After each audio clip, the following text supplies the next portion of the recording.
Thank you for joining us. I'm Mallory Safaste. Fear of a toxic threat once greatly diminished in Baltimore returns in the form of lead paint. As WMAR 2 News' Jeff Hager reports, hundreds of certificates issued clearing homes of the poison may not be worth the paper they're printed on. He grew up in Baltimore, and for years, Kshawn Burrell never realized the lead paint surrounding him inside his apartment was poisoning him. Well, I had the experience when I was like 15, and it takes an impact on me today, and it's hard for day-to-day life to deal with certain things.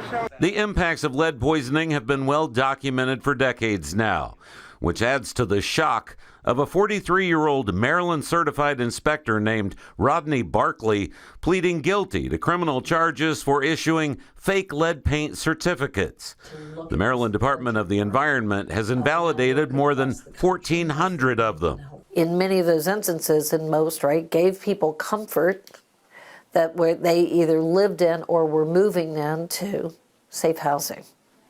And the result of the children who moved into housing and then became poisoned through the exposure to lead in those units is just beyond unacceptable.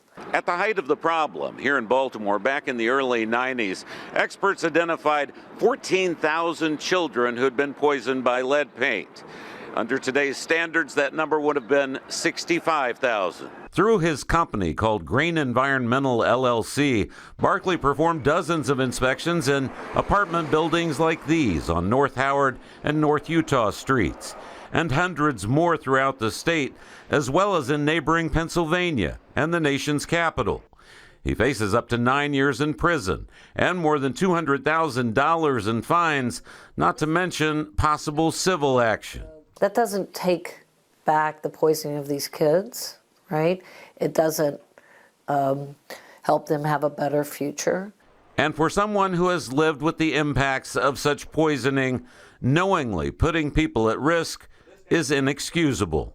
To me, that's insane, and that's not very safe, and some people deserve certain things. Me having children, people like that deserve to be behind bars, definitely. In Baltimore, Jeff Hager, WMAR 2 News.